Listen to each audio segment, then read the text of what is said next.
Dewan Juri yang terhormat, pandemi COVID-19 telah melanda dan menjadi pandemi global sejak tahun lalu. Banyak sekali negara yang terdampak akibat pandemi ini, baik negara maju maupun negara berkembang. Salah satunya adalah negara kita tercinta, negara Indonesia. Indonesia sebagai negara berkembang tentunya terkena dampak yang begitu besar atas terjadinya pandemi ini. Dampaknya tak hanya pada kesehatan masyarakat, tapi juga kepada ekonomi, sosial, dan juga pendidikan. Dampaknya terasa begitu besar. Masyarakat, terlebih masyarakat kecil mendampak yang begitu besar. Mereka merasakan dampak yang begitu besar ini. Banyak sekali warga negara yang kehilangan pekerjaan. Krisis ekonomi. Negara pun begitu. Negara juga telah mengalami penurunan ekonomi yang sangat drastis, kerugian yang sangat besar. Semuanya sedang berjuang. Indonesia saat ini pelan-pelan berjuang merangkak untuk kembali pulih dari akibat adanya dampak pandemi ini. Tapi hal yang sangat disayangkan Dewan Juri yang terhormat, di masa-masa sulit seperti ini masih ada para pejabat tinggi dan pemerintah yang tega-teganya melakukan kejahatan publik, korupsi, penyelewengan wewenang, dan sebagainya. Ada beberapa poin yang ingin saya sampaikan. Bagaimana bisa di masa sulit seperti ini mereka tetap melakukan kejahatan publik, terlebih korupsi dan penyelewengan wewenang. Yang pertama adalah peluang. Memang harus kita akui, peluang untuk korupsi dan penyelewengan wewenang pada masa pandemi ini lebih besar daripada biasanya. Kenapa begitu? Seperti yang kita tahu bahwa sejak ditetapkannya Perpu, adanya kebijakan-kebijakan baru, itu merupakan pintu baru untuk para pejabat tinggi negara menyalahgunakan wewenangnya, bahkan korupsi. Kita bayangkan berapa dana yang dikeluarkan oleh Indonesia. Yang kedua adalah adanya cacat hukum di dalamnya. Kalau sudah terjadi penyelewengan wewenang, penyalahgunaan wewenang, korupsi, berarti ada cacat hukum di dalamnya. Dan ini harus kita telusuri bersama. Dan kami percaya bahwa dengan diterapkannya hukuman ganda bagi mereka yang melakukan kejahatan publik, khususnya korupsi dan penyalahgunaan wewenang adalah hal yang terbaik. Setidaknya ini merupakan upaya kami untuk mengurangi adanya peluang kejahatan publik. Kalau masih berpikir sudah ada aturan-aturan yang ketat tapi tetap saja masih ada koruptor, ya kalau kita berpikir seperti itu, kapan kita bisa menghentikan ini? Jika sudah kita punya aturan dan penerapan hukuman ini dan bisa diterapkan dengan baik, maka saya rasa kita akan mampu menghilangkan korupsi dan mengurangi adanya peluang kejahatan publik khususnya di Indonesia. Kalau kita membiarkan begitu saja, bagaimana nasib warga negara Indonesia? Sekarang kita lihat, apakah warga Indonesia sudah hidup dengan tenang dan mendapatkan hak-haknya dengan damai? Hak-haknya sepenuhnya? Saya rasa tidak. Bisa kita lihat bukti nyata dengan adanya demo dari masyarakat mereka yang tidak terima. Mengapa koruptor tidak disanksi yang seberat-beratnya?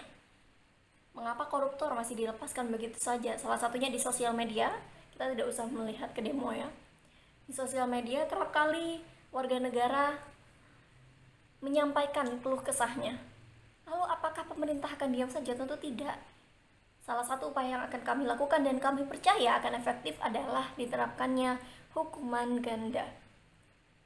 Tentunya hukuman ganda ini harus kita sembari adakan sistem hukum yang transparan. Memang hukuman ganda ini akan sia-sia apabila sistem hukum yang ada tidak transparan kepada warga negara.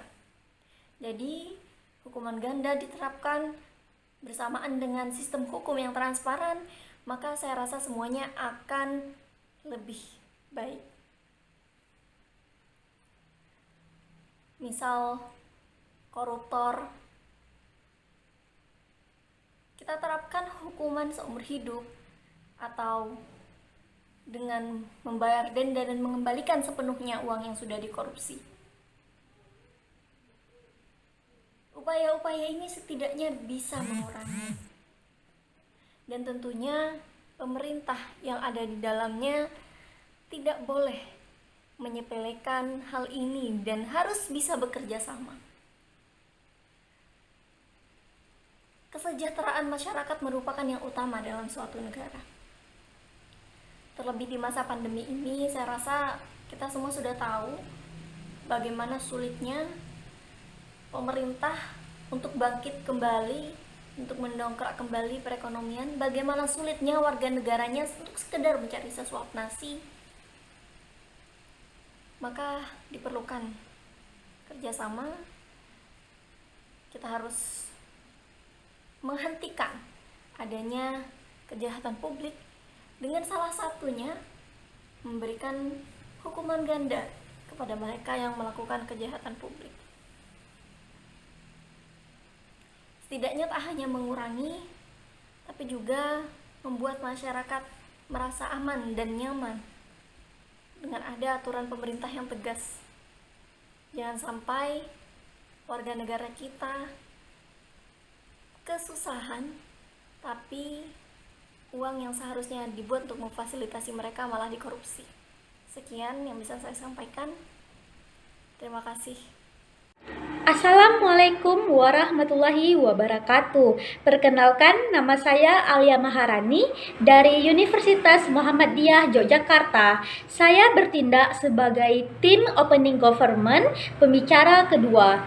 Baiklah, pada mosi kali ini saya sangat setuju. Maka dari itu saya akan menyampaikan beban pembuktian yang akan kami buktikan. Yang pertama, mengapa hukuman ganda harus diberikan kepada pemerintah yang melakukan kejahatan publik, khususnya pada era pandemi. Dan yang kedua, jenis kejahatan publik apa yang mereka lakukan dan mengapa kejahatan ini sangat berpengaruh besar. Dan yang ketiga, jenis hukuman ganda seperti apa yang akan diberikan kepada mereka dan mengapa hal ini lebih baik dan lebih eksklusif di sisi kami. Baiklah, kita perlu melihat stakeholder analisis terlebih dahulu, yaitu siapa aktor paling berdampak. Seperti yang telah disampaikan pembicara pertama dari tim saya, yaitu kita perlu menilai dari interes masyarakat terlebih dahulu. Merekalah aktor paling berdampak pada mosi kali ini. Pandemi COVID-19 sangat berdampak pada keberlangsungan hidup mereka, khususnya pada sektor sosial ekonomi. Banyak masyarakat yang kehilangan pekerjaannya karena di PHK, sehingga mereka menjadi kelaparan dan kemiskinan pun menyebar di mana-mana. Sehingga interes mereka adalah menginginkan kehidupan yang lebih baik.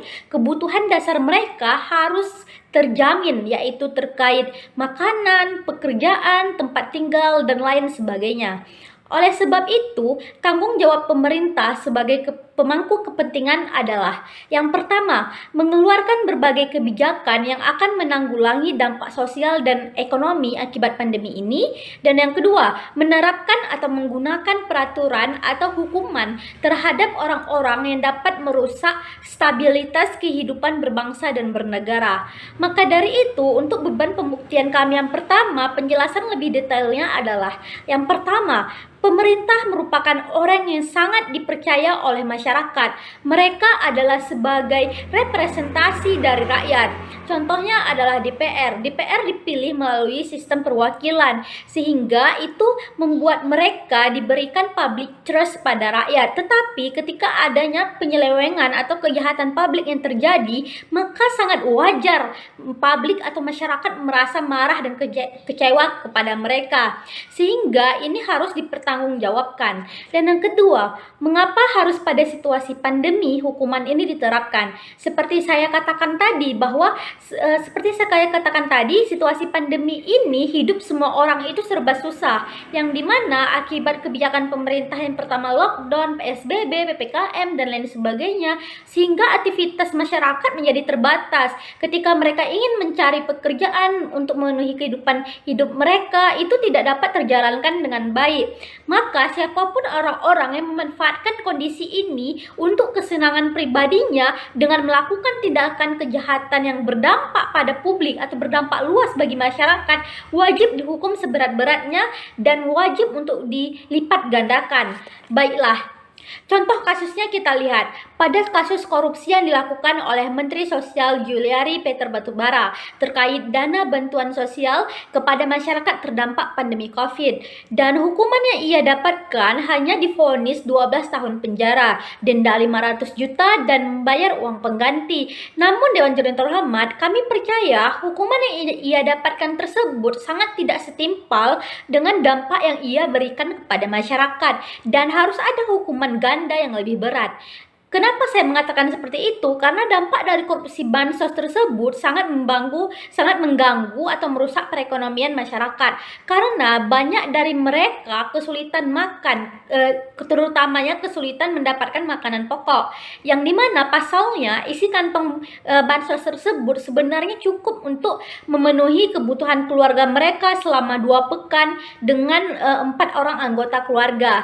Tapi karena dana tersebut dikorupsi, banyak yang tidak kebagian bansos, bahkan ada yang harus dibagi 2, dan bahkan mereka saling rebut. Dewan Juri terhormat, seharusnya jenis hukuman yang diberikan kepada Juliari Batubara atau orang-orang yang melakukan tindakan korupsi seperti menurut pasal 12 Undang-Undang Pemberantasan Korupsi adalah hukuman penjara seumur hidup, denda 1 miliar, dan tidak diperbolehkan lagi untuk berpartisipasi dalam berpolitik. Contohnya ia tidak dibolehkan kembali dalam menjabat jabatan publik, karena kita sudah mengetahui bagaimana lemahnya integritas dan kejujuran mereka dalam mengemban amanah, sehingga ini perlu dilipat gandakan. Dewan Juri yang terhormat, jangan ada remisi, jangan ada pengurangan masa tahanan dan lain sebagainya. Hukuman ini akan eksklusif dan hanya terjadi di sisi kami agar mereka tidak melakukan kejahatan publik lagi ke depannya, sehingga mereka dapat merasa jerah, dan ini pun sebagai peringatan ke pejabat-pejabat pemerintah lainnya untuk mencegah terjadinya kejahatan yang serupa. Dan penyalahgunaan wewenang ini juga terjadi karena adanya kecacatan hukum di dalam pembuat dan pelaksanaannya. Contohnya, di dalam hukum telah diatur undang-undang tentang tindakan korupsi atau pembunuhan dan lain sebagainya, tapi ada saja aparatur negara atau elit-elit politik lainnya yang tidak mematuhi peraturan yang ada, hukum yang seharusnya diterapkan tapi tidak diimplementasikan. Contohnya sering terjadinya suap, lalu adanya lobby politik, sehingga tersangka yang seharusnya mengenai masa hukuman seumur hidup menjadi setengah umur, lalu bisa jadi hanya 15 tahun saja, dan bahkan ada kasus yang tidak dimeja hijaukan dan dibebaskan begitu saja. Bukankah ini tidak adil dan Juri terhormat? Dan kami percaya bahwa solusi untuk melipat gandakan hukuman itu adalah solusi yang paling baik, dan kita juga perlu mengevaluasi struktur hukum yang lebih baik sehingga hukum kita mempunyai status kekuatan hukum yang tetap. Kita perlu membenahi orang-orang atau aktor-aktor yang terlibat di dalamnya sehingga kasus serupa tidak terjadi lagi, di mana kita ketahui kejahatan publik ini sangat berdampak bagi banyak orang. Seperti saya sebutkan tadi, ada keluarga yang kekurangan makan, lalu ada juga yang terkena hal-hal sebagainya. Ini perlu kita terapkan, Dewan Juri yang terhormat, bahkan perlu adanya sanksi sosial untuk mereka. Baiklah, saya tegaskan sekali lagi bahwa saya dari tim Opening Government sangat setuju pada mosi kali ini. Bangga menjadi government.